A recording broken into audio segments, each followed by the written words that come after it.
سر کیا ہمارے پاس اس امن بورڈ میں شریک ہونے یا نہ ہونے کی آپشن بھی تھی کیا ہمارے پاس؟ نہیں، ہمارے پاس یہ آپشن موجود نہیں تھا۔ اس کی وجہ یہ ہے کہ گزشتہ برس واقعہ حق کے بعد پاک امریکہ کے تعلقات بہت قریبی ہوئے۔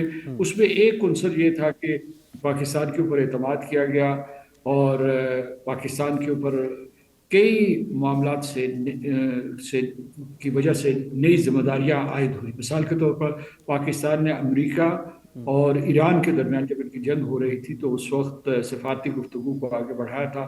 دوسری یہ کہ پاکستان ان 8 ممالک میں شامل تھا جن میں صدر ٹرمپ سے یہ اپیل کی تھی ستمبر 2025 میں یونائٹڈ نیشنز کے اجلاس کی سائیڈ لائنز پہ کہ آپ جنگ بندی کریں، امریکہ اپنا کردار ادا کرے، صدر ٹرمپ اپنا کردار ادا کرے۔ صدر ٹرمپ نے اپنا کردار ادا کیا اور اس کے بعد 20 نکاتی فارمولہ دیا، اور ایک اعتبار سے ہم نے بھی اسے انڈورس کر دیا تھا، تو 20 نکاتی فارمولے سے ہم جڑے ہوئے تھے۔ اور اس کے بعد جو ہے جو سٹرکچر بننا تھا اس کا ہم نے حصہ بننا تھا۔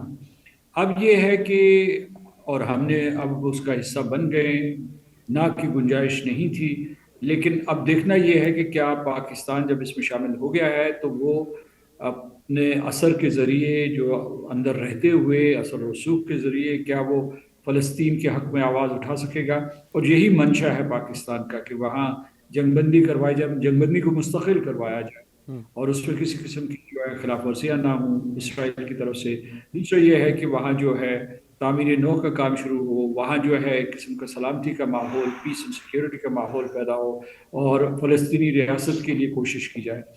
یہ مقاصد ہیں، اور جو اس کے بارے میں جو ہے ابھی بہت قیاس آرائی ہو رہی ہے، اس کی ساخت کے بارے میں، اس کے اہداف کے بارے میں، اس کے مینڈیٹ کے بارے میں کہ یہ بورڈ آف پیس جو ہے یہ کیا چیزیں کرے گا، کیا نہیں کرے گا، کتنی ایک اس کی استعداد ہے، اور کیا یہ اقوام متحدہ کے متبادل ہے یا یہ اقوام متحدہ کے ساتھ مل کر کام کرے گا، کیا اقوام متحدہ یا یورپ اس کے لیے تیار ہوگا یا نہیں ہوگا۔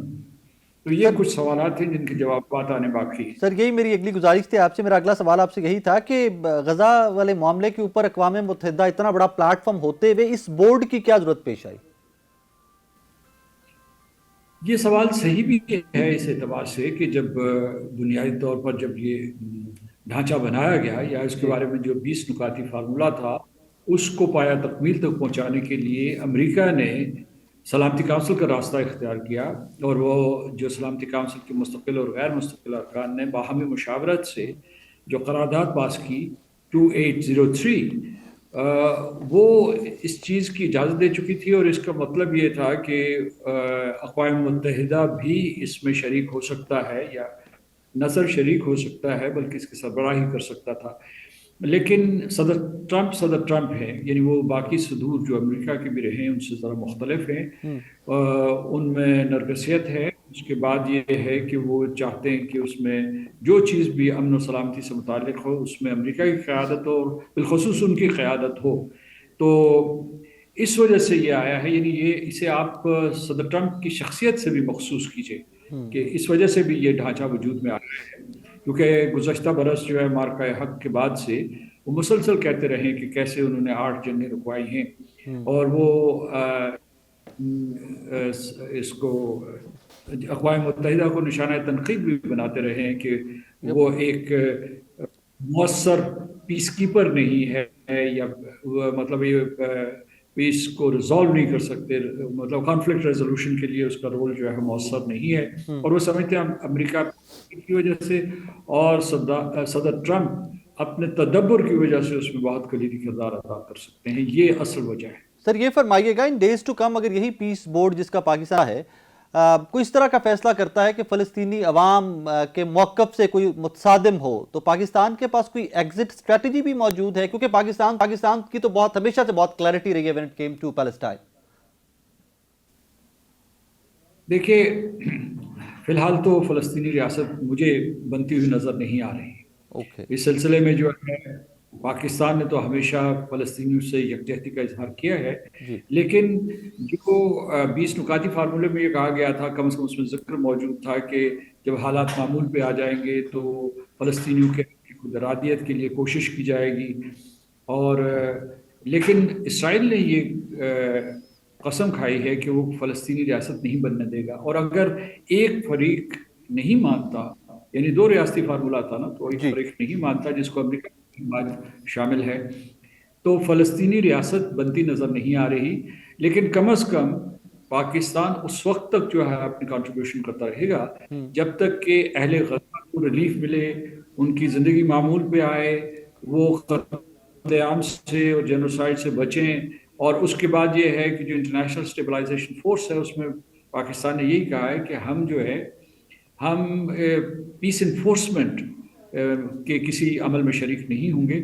ہم یہ کر سکتے ہیں کہ وہاں پیس کیپنگ کر سکتے ہیں. لیکن ایک صورتحال یہ بھی بن رہی ہے کہ جو اس وقت انٹرنیشنل اسٹیبلائزیشن فورس بن رہی ہے، اس کے کمانڈر جو ہیں، اس کی جو سربراہ ہیں، وہ امریکہ کے جنرل جیسپر جیفرز ہیں. تو اس کا مطلب یہ ہے کہ وہ فیصلے بھی صدر ٹرمپ کریں گے یا جو ان کے دوسرے جو ساتھی ہیں وہ کریں گے.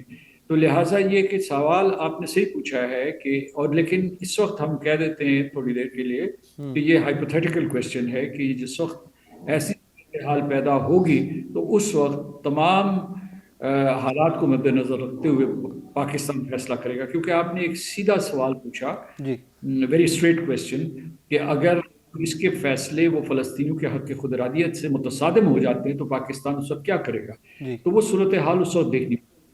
سر اسی طرح کا ایک معصوم سا اور سیدھا سا سوال اور آپ کی خدمت میں رکھوں گا.